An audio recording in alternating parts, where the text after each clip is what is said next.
नमस्कार, मी अक्षय तुम्हा सर्वांचं पुन्हा एकदा एडीएन बातमीपत्रात मनपूर्वक स्वागत करतोय।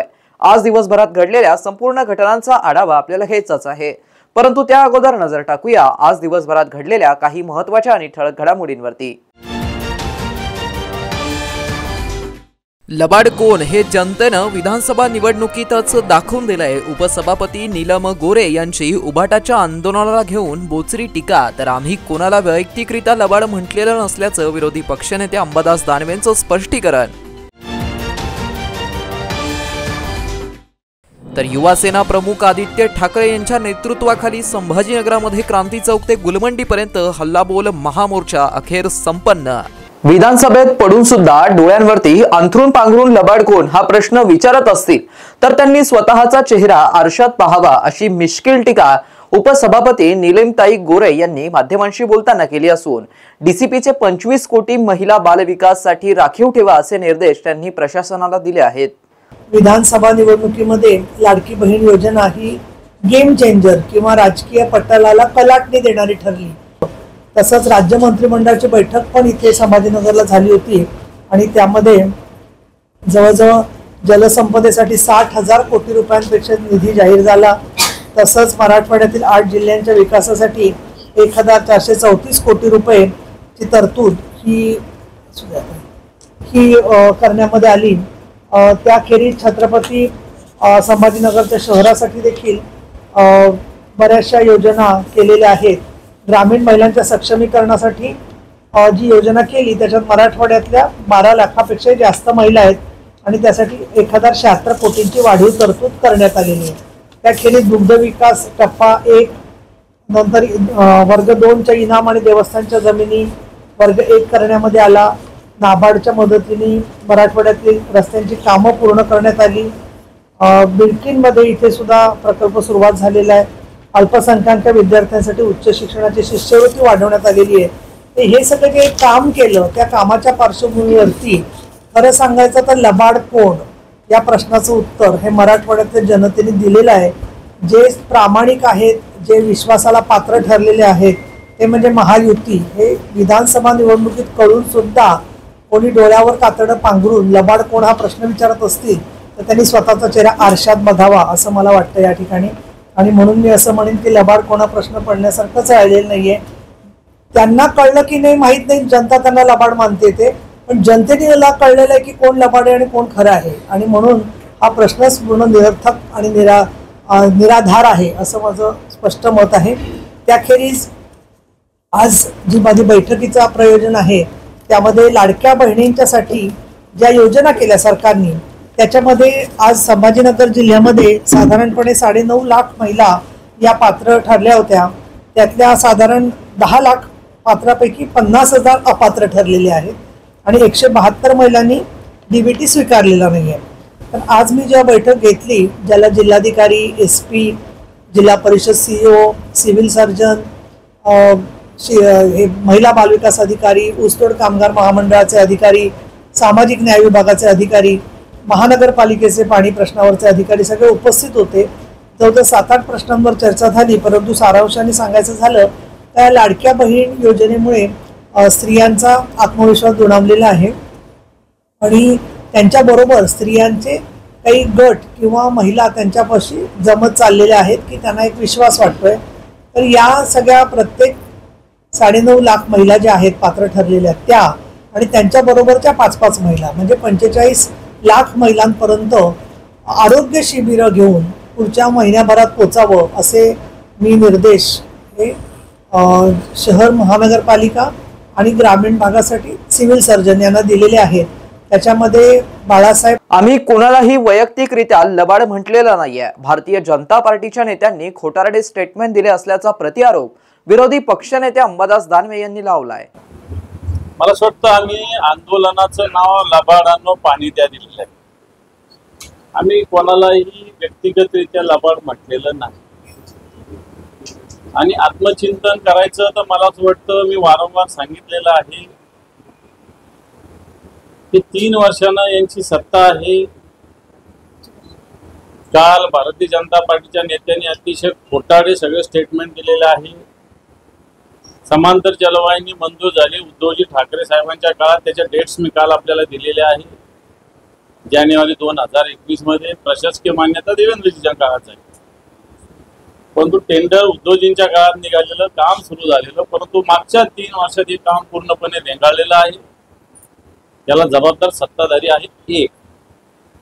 पण मी त्या कामाकडे जातच नाही. मी जातो या विषयाकडे की आत्ताच्या घडीला जे पाणी शहरात येतं त्याचं नियोजनाचा अभाव आहे आणि प्रशासनाच्या कामकाजावर सत्ताधाऱ्यांचं नियंत्रण नाही. या मुद्द्यावर आम्ही आंदोलन उभं केलेलं आहे. बाकी कोण पाणी दिलं कोण नाही दिलं, तर जर आमच्यावर आरोप असेल तर त्याचं उत्तर द्यायची आमची तयारी आहे. जोपर्यंत आमची सत्ता होती आम्ही 2 दिवसाला 3 दिवसाला पाणी देत होतो. महापालिकेत महापौर असताना आणि नंतर उद्धवजींची सत्ता असतानाही 2022 पर्यंत या शहरातल्या प्रत्येक माणसाला विचारा, 2 दिवस 3 दिवसाआड आम्ही पाणी देत होतो. आता 12 दिवसाआड 14 दिवसाआड पाणी का देता? उत्तर द्या. सिंपल विषय आहे. आमच्यावर जबाबदारी असेल तर आमचं काय चुकलेलं ते सांगा. आम्ही जमांतर जलवाहिनी अशी बोलतच नाही. आम्ही आमच्या काळात 2 दिवसाला 3 दिवसाला पाणी देत होतो का नाही देतो या शहरातल्या जनतेला विचारा. आता आंदोलनाला जनता सपोर्ट करते. मोठ्या प्रमाणात जनतेचं आंदोलन झालं म्हणून यांची सगळीकडे सुरू झालेलं आहे की यांच्या लक्षात आलं की आता जनता आपल्या विरोधात जाते. आम्ही जनतेच्या प्रश्नाला हात घातलेला आहे. आता पालकमंत्र्यांना खूप धंदे आहे मुंबईमध्ये सकाळ संध्याकाळ, त्याच्यामुळे मी काही जास्त बोलणार नाही.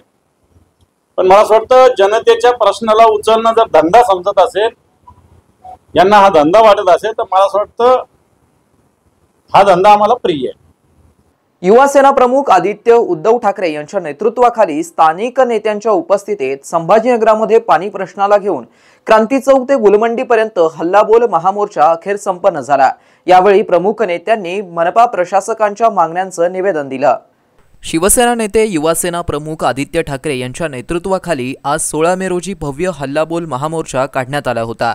शिवसेना उद्धव बाळासाहेब ठाकरे पक्ष संभाजीनगर शाखेच्या वतीने या आंदोलनाचं आयोजन करण्यात आलं होतं. सायंकाळी 5:30 वाजता क्रांती चौक येथील छत्रपती शिवाजी महाराज यांच्या पुतळ्याला पुष्पहार घालून अभिवादन केल्यानंतर या मोर्चा सुरुवात करण्यात आली. पैठण गेट येथील लोकमान्य बाळ गंगाधर टिळक यांच्या पुतळ्याला अभिवादन केल्यानंतर पुढे गुलमंडीपर्यंत हा हल्लाबोल महामोर्चा गुलमंडी येथील संभाजीनगरचे प्रथम नगराध्यक्ष द्वारकादास पटेल यांच्या पुतळ्यासमोर जाहीर सभा घेण्यात आली. सभा संपन्न झाल्यानंतर मनपा आयुक्त यांच्याशी शहराच्या पाणी प्रश्नावरती चर्चा करण्यात आली. या प्रसंगी महानगर प्रमुख राजू वैद्य, शहर प्रमुख बाळासाहेब थोरात, हरिभाऊ हिवाळे पाटील, विधानसभा संघटक दिग्विजय शेरखाने, उपशहर प्रमुख संजय हरणे, मिथुन व्यास, राजेंद्र दानवे, दिनेश राजे भोसले, युवासेना सहसचिव ॲडव्होकेट धर्मराज दानवे, जिल्हाधिकारी हनुमान शिंदे व संदीप लिंगायत आदींसह मोठ्या संख्येने शिवसेना पदाधिकारी, शिवसेना, युवासेना, महिला आघाडी, अंगीकृत संघटना, आजी माजी पदाधिकारी, शिवसैनिक, महिला भजनी मंडळे उपस्थित होते. नक्कीच आमचं गेले म्हणजे नशीब त्यांनी नेहरूंवर आता टाकलं नाहीये, पण एवढे वर्ष आमचेच मुख्यमंत्री आहेत असं वाटायला लागले जशी ते टीका करतात. पण मुळात जे दुष्काळमुक्त महाराष्ट्र करणार होते, आज आपण पाहतोय एकंदर महाराष्ट्राची जी स्थिती आहे ती एकदमच बिकट झालेली आहे. निवडणुकीपूर्वीची जी वचनं होती ती कुठची पूर्ण करण्यात येत नाहीयेत आणि सरकार तिघांमध्ये भांडणं लागलेली आहेत. पण ही भांडणं एकमेकांच्याच हिताची आहेत असं वाटायला लागलं. कोणाला बंगला पाहिजे, कोणाला पालकमंत्री पद पाहिजे, कोणाला हे पाहिजे. महाराष्ट्र हितासाठी या तिन्ही पक्षांमधून कोणी बोलत नाही. पुस्तकावर हायकोर्ट निगराणी करत आहे, हायकोर्टाचे जज पाहणी करत आहे. हे कोणाचं अपयश आहे? कुठल्या? मला वाटतं सरकारी अपयश आपल्याला दिसत आहे. कारण एका बाजूला आपण पाहतोय हा पाण्याचा प्रश्न आहे, दुसऱ्या बाजूला शेतकऱ्यांचे जे हाल झाले ते दिसायला मिळतात, तिसऱ्या बाजूला महिलांवर, पुरुषांवर साधारणपणे अत्याचार, गुन्हे हे वाढत चाललेले आहेत. नक्की सरकार कोणासाठी काम करते हे पहा ना तुम्ही. आता आम्ही पण मोर्चा काढलेला, नेमकं काही वेगळ्या घडामोडी झाल्या त्या दिवशी, पण मोर्चा कोणासाठी होता? महिलांसाठी, लाडक्या बहिणींसाठी होता. ज्यांचे पैसे 2100 करून मिळणार होते असं वचन दिलं होतं ते 500 देतात आता, आणि त्याच्यातही यादी कमी केलेली आहे. म्हणजे शेतकऱ्यांना जी वचनं दिली ती पूर्ण केली नाहीत, जी महिलांना वचनं दिली ती पूर्ण केली नाहीत. महाराष्ट्रात कुठची वचनपूर्ती होत नाही. आधीचे तुमच्या पक्षात असणारे लोक राऊत साहेबांचं पुस्तक येत आहे त्याबद्दलची काय प्रतिक्रिया आहे? मला वाटतं उद्या त्याचं अनावरण होऊ द्या, मग सगळे वाचतीलच. त्यामध्ये काही संदर्भ दिलेले आहेत ते तुमच्या कानावर पडलेले बघा, अजून तरी मी पुस्तक वाचलेलं नाही. उद्या अनावरण झाल्यानंतरच वाचेल. पण त्यामध्ये अत्यंत भावनिक सगळ्या गोष्टी लिहिल्यात आणि त्यातला महत्वाचा मुद्दा त्यांनी जो लिहिला आहे की ज्यांना वाचवलं बाळासाहेबांनी त्यांचीच शिवसेना फोडली, त्या क्रूरपणे फोडली असं हे सत्य आहेच. आणि एक महत्वाचं म्हणजे संजय राऊतजी असतील किंवा सूरज चव्हाण असतील, पक्षासाठी त्यांनी जेलमध्ये जो एक काळ काढला, जे काही त्यांनी पाहिलं भोगलं, मला वाटतं काल आता उद्या जे पुस्तकाचं अनावरण होईल त्याच्यात तर लिहिलेलंच आहे, पण आपण हे पाहतोय की जे जिद्दीने टिकले आणि ज्यांचं काही चुकीचं नव्हतं हे आमच्यासोबत राहिले, जे जेलच्या भीतीने पळाले तिथे, ज्यांनी कोणी काही पैसे खाल्ले असतील, भ्रष्टाचार केला असेल, हे सगळे भाजपाच्या वॉशिंग मशीन मध्ये गेलेत आणि ही सत्य परिस्थिती. पण ज्या पद्धतीने ज्या भाजपला माझ्या आजोबांनी म्हणजे वंदनीय हिंदू सम्राट बाळासाहेब ठाकरेंनी जसं महाराष्ट्रात वाढवलं किंवा देशभरात पाठिंबा दिला, त्याच परिवाराला तोडण्याचा प्रयत्न, संपवण्याचा प्रयत्न ह्याच भाजपने केला. हे दुर्दैवी आहेच पण नीच पण आहे. जी शिवसेनेची परिस्थिती होती. शहरासाठी नव्याने तयार केलेल्या विकास आराखड्याला राज्य शासनाने मंजुरी दिल्यानंतर आराखड्याचे नकाशे गुरुवारी महानगरपालिकेला प्राप्त झाले असून हे नकाशे नागरिकांना पाहण्यासाठी शुक्रवारी दुपारी टप्पा क्रमांक 3 मध्ये लावण्यात आले होते. ते बघण्यासाठी नागरिकांनी गर्दी केल्याचं दिसून आलंय. शहर विकास आराखड्या शासन मंजुरीनंतर सरकारच्या वतीने ते नकाशे शहर नगर रचना सहाय्यक विभाग व मनपाला उपलब्ध करून दिले आहेत. त्यासोबतच महानगरपालिकेच्या संकेतस्थळावरही हे नकाशे अपलोड केले आहेत. राजपत्रात प्रसिद्ध होत असल्याने नागरिकांना महिनाभर हरकती सूचना सादर करता येणार आहेत, अशी माहिती महानगरपालिका प्रशासनाच्या वतीने देण्यात आली आहे. शहराच्या विकास आराखड्याला तब्बल 34 वर्षांनंतर मुहूर्त लागला. राज्य शासनाने विकास आराखडा मंजूर केल्यावरती नगर विकास विभागाने 15 एप्रिल रोजी त्याबद्दलची अधिसूचना प्रसिद्ध केली. अधिसूचनेची प्रत शुक्रवार म्हणजेच 25 एप्रिल रोजी महानगरपालिकेला प्राप्त झाली.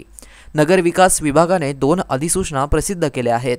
एक अधिसूचना मंजूर विकास आराखड्याची असून दुसरी अधिसूचना ही वगळण्यात आलेल्या आरक्षणांची आहे. गुरुवारी महानगरपालिकेला या विकास आराखड्याचे झोननिहाय नकाशे प्राप्त झालेत. हे नकाशे नागरिकांना पाहण्यासाठी महानगरपालिका प्रशासकीय इमारत टप्पा क्रमांक 3 मध्ये शुक्रवारी लावण्यात आले होते. ते बघण्यासाठी मोठ्या संख्येने नागरिकांनी गर्दी केल्याचं दिसून आलं. दरम्यान विकास आराखडा गॅझेटमध्ये प्रकाशित होणार असल्याने या अधिसूचनेत नमूद केल्याप्रमाणे आता यावरती नागरिकांकडून सूचना हरकती मागवण्यात आल्या आहेत. या हरकती व सूचना राज्याचे सहसंचालक नगर रचना विभागीय कार्यालय, सहाय्यक संचालक नगर रचना कार्यालय मोढानाका आणि महानगरपालिकेतही स्वीकारल्या जातील. हरकती व सूचना स्वीकारण्यासाठी 30 दिवसांची मुदत देण्यात आल्याने राज्याचे सहसंचालक नगर रचना नागरगोज यांनी नगर रचना उपसंचालक मनोज गर्जे यांनी सांगितलं आहे. महिनाभरानंतर हे नकाशे मिळाले आहेत. शासनाने गेल्या महिन्यात शहराचा 33 वर्षांपासून रखडलेला विकास आराखडा मंजूर केला. ही मंजुरी देत असताना शासनाने अनेक बदलही केले. मात्र नेमके काय बदल केले आहेत याकडे सर्व शहरवासियांचं लक्ष लागलं होतं. अखेर महिनाभरानंतर हे नकाशे शहरवासियांसाठी प्रकाशित करण्यात आले. शहरवासियांना एक सुवर्ण संधी. तुम्ही एखादा व्यवसाय करताय का? मग एडीएन वरती जाहिरात करा आणि मिळवा व्यवसायात मोठा फायदा. तर वाट कसली बघत आहात? आत्ताच खाली दिसत असलेल्या नंबरवरती संपर्क साधा. आपल्याला अजूनही काही बातम्यांचा आढावा घ्यायचा आहे, परंतु इथे वेळ झाली आहे एका छोट्याशा ब्रेकची. कुठे जाऊ नका, पाहत रहा एडीएन न्यूज.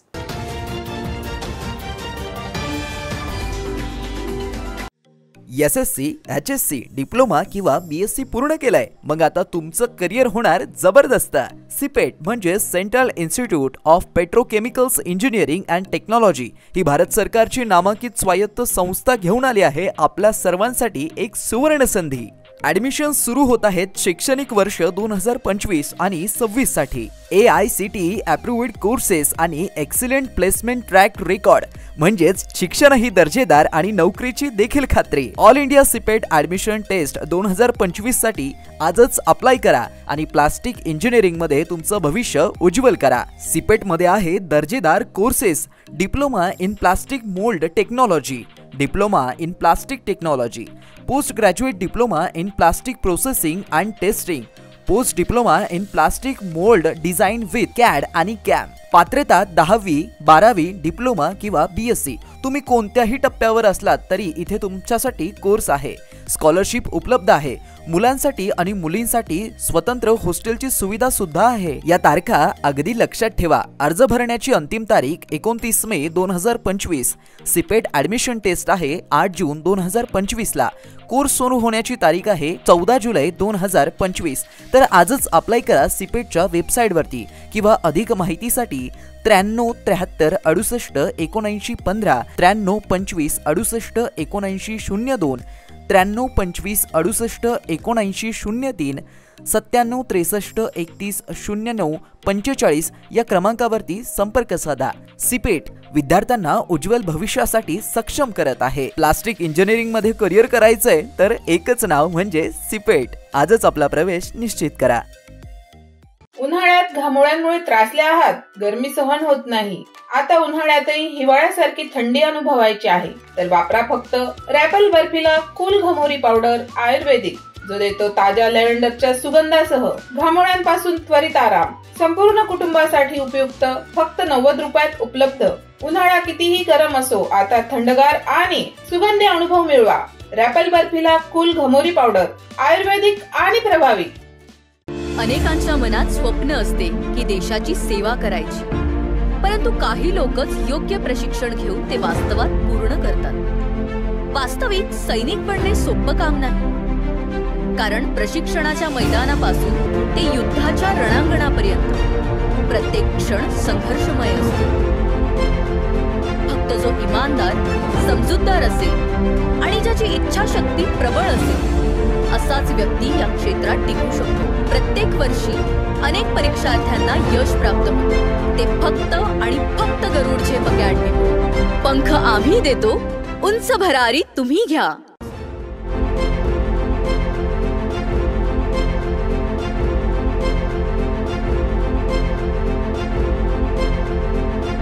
शिक्षण असो किंवा नोकरी, कुठल्याही कामानिमित्त छत्रपती संभाजीनगर येथे येत असाल तर तुमच्या घरगुती जेवणाची चिंता आता मिटली।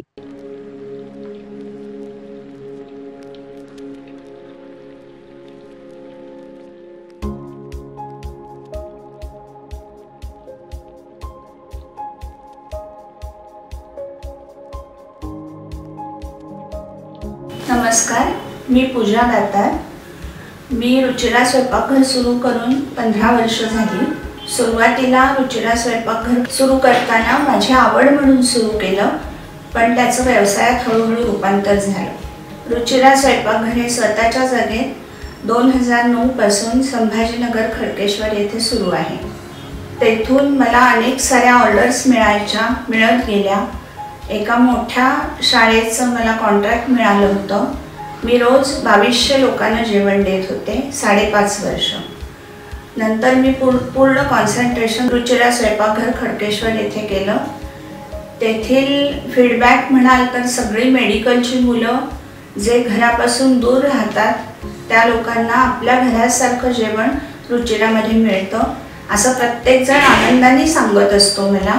आणि मी तर म्हणते की तुम्ही ते पे करून जेवता, पण ते म्हणतात की नाही, पे हा भाग वेगळा आहे, पण आमच्या शुभेच्छा आणि सदिच्छा जास्त महत्त्वाच्या आहेत। तसंच रुचिरा स्वयंपाकघरात आपण आपल्या घरच्यासारखं अन्नधान्य निवडून, भाज्या निवडून, अतिशय स्वच्छता राखून स्वयंपाक करतो।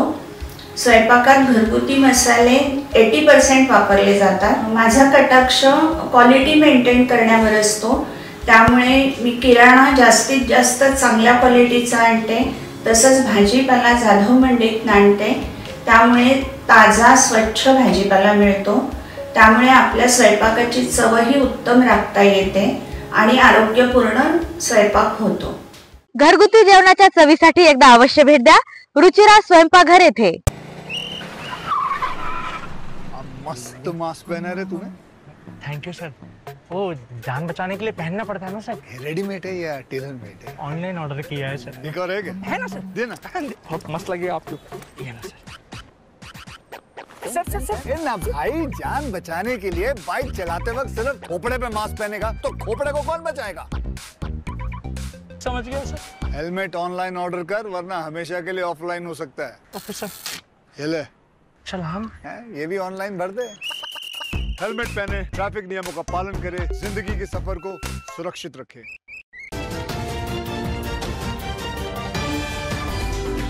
ब्रेक नंतर पुन्हा एकदा स्वागत। आपण बघत आहात एडीएन बातमीपत्र। मराठवाडा प्रशासकीय व विकास प्रशिक्षण प्रबोधिनीच्या माध्यमातून सक्षम अधिकारी व कर्मचारी तयार झाल्याचं चित्र राज्याला निश्चितपणे पाहायला मिळेल असा विश्वास पालकमंत्री तथा सामाजिक न्याय मंत्री संजय शिरसाट यांनी आज व्यक्त केला आहे। सर्वसामान्य जनतेला तत्परतेने सेवा देण्यासाठी प्रशिक्षणाचा उपयोग करावा असं आवाहन सुद्धा त्यांनी केलं आहे।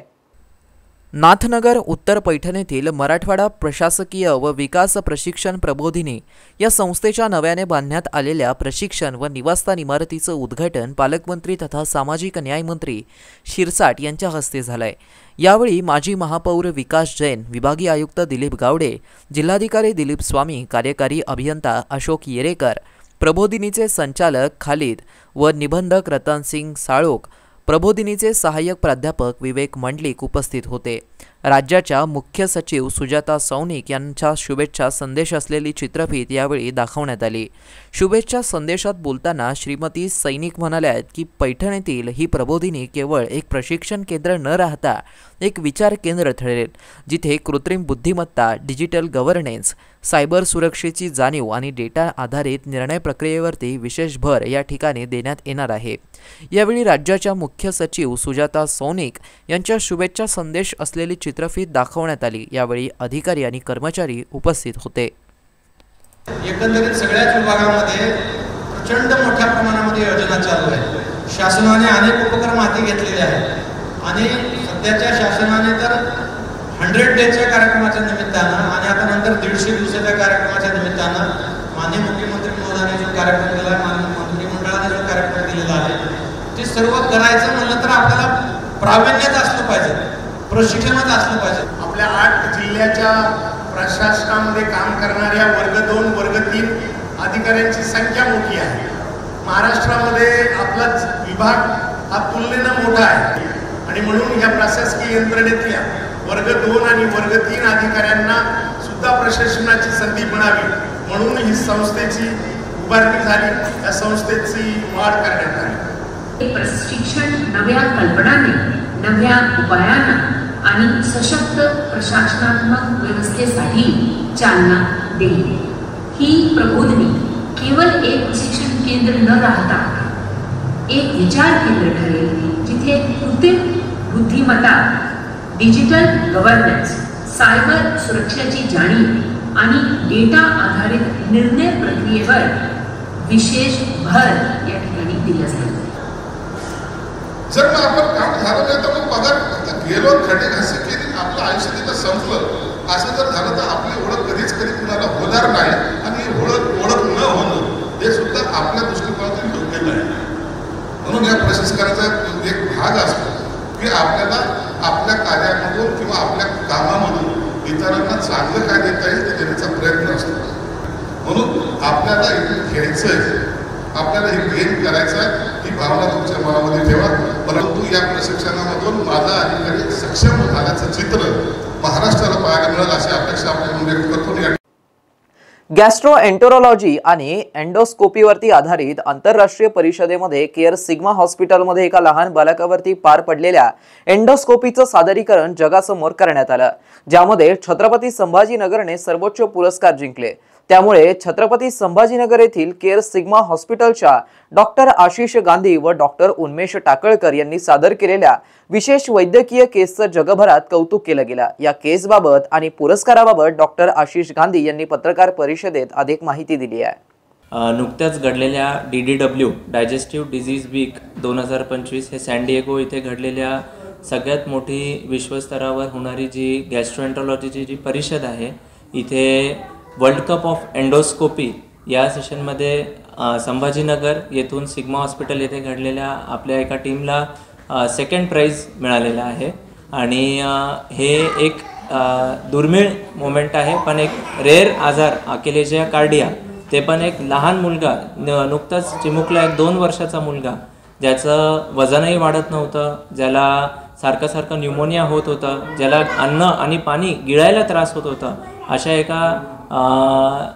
हेल्पलेस मुलाला आपण ब्रॉन्कोस्कोपी म्हणजे श्वसननळिकाची जी दुर्बीण असते त्याला काही नवीन पद्धतीने मॉडिफाय करून तोंडावाटे आपण त्याची एक मोठी सर्जरी घडवली।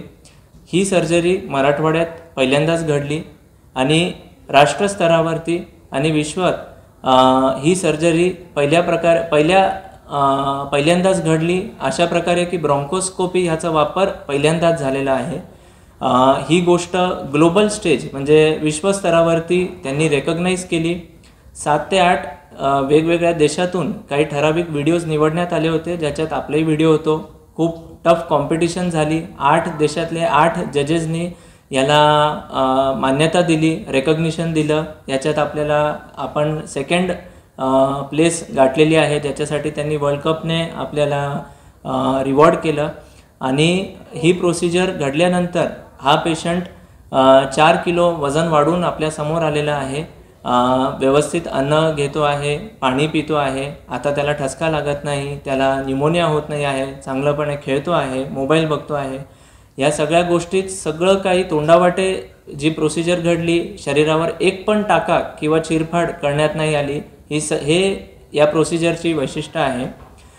DDW ही कॉन्फरन्स एका प्रकारे आपल्यासाठी दिवाळीसारखी मोठी कॉन्फरन्स असते आणि ही प्रोसिजर केअर सिग्मा हॉस्पिटलमध्ये घडण्यात आली. याच्यात डॉक्टर उन्मेष टाकळकर सर यांचं मला खूप सपोर्ट मिळालं, साथ मिळाली. त्यासोबत वरिष्ठ जे सिनियर ॲनेस्थेशियोलॉजिस्ट आहे डॉक्टर प्रमोद अपसिंगेकर सर, जे बालरोग तज्ज्ञ आहेत डॉक्टर मंदार देशपांडे आणि यांची टीम अमृत रुग्णालयवरून, आणि जे सिनियर टेक्निशियन आहे डॉक्टर बाबासाहेब टकळे यांचं सगळ्यांचं सपोर्ट आणि टीमवर्क या पेशंटला लाभलं, ज्याच्यामुळे तो बरा झाला. युद्धामुळे शासकीय अधिकाऱ्यांच्या सुट्ट्या रद्द करण्याचा निर्णय घेण्यात आला होता. मात्र महानगरपालिका प्रशासकांनी युद्धविरामानंतर अधिकारी कर्मचाऱ्यांना सुट्ट्या रद्द करण्याचा निर्णय घेतला. या अचानक सुट्ट्या रद्दच्या निर्णयामुळे महानगरपालिका कर्मचाऱ्यांमधून संताप व्यक्त केला जातोय. प्रशासकांचं अचानक सुट्ट्या रद्दचे आदेश प्राप्त झाल्याने महानगरपालिका कर्मचारी काही अंशी नाराज असल्याचं चित्र दिसत आहे. यात हजेरी ॲपमुळे कर्मचाऱ्यांची गैरसोयीचं प्रमाण वाढले असल्याने त्याचा थेट परिणाम कर्मचाऱ्यांच्या पगारीवरती होतोय. अनेकांना पगार कपातीचा फटका सहन करावा लागतोय. हे होत नाही तोच आता प्रशासकाचा अचानक सुट्ट्या रद्द करण्याच्या निर्णयामुळे अजूनच कर्मचाऱ्यांमधून रोष व्यक्त होतोय. भारत पाकिस्तान युद्धामुळे सुट्ट्या रद्द होणं मान्य होतं, परंतु जेव्हा युद्धविरामाची घोषणा झाली तेव्हा प्रशासकांनी सर्व अधिकारी कर्मचाऱ्यांच्या सुट्ट्या रद्द करण्यात येत असल्याची घोषणा केली. असा आदेशही प्रशासनानं जारी केला. त्यामुळे प्रशासकांनी अचानक काढलेल्या या आदेशाला कर्मचाऱ्यांनी कडाडून विरोध केला आहे. काही संघटना या विरोधात आंदोलन करण्याच्या तयारीत असल्याची सुद्धा चर्चा सध्या वर्तुळात जोरदार सुरू आहे. शेवटी पुन्हा एकदा नजर टाकूया आज दिवसभरात घडलेल्या काही महत्त्वाच्या आणि ठळक घडामोडींवरती. लबाड कोण हे जनतेनं विधानसभा निवडणुकीतच दाखवून दिलंय. उपसभापती नीलम गोरे यांची उभाटाच्या आंदोलनाला घेऊन बोचरी टीका. तर आम्ही कोणाला वैयक्तिकरित्या लबाड म्हटलेलं नसल्याचं विरोधी पक्षनेते अंबादास दानवेंचं स्पष्टीकरण.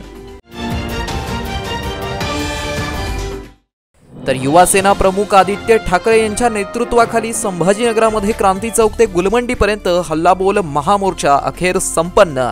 आणि याबरोबरच हे बातमीपत्र इथेच संपलं. पुन्हा भेटूया पुढील बातमीपत्रात. तोपर्यंत पाहत रहा आपल्या हक्काचं बातमीपत्र ADN न्यूज.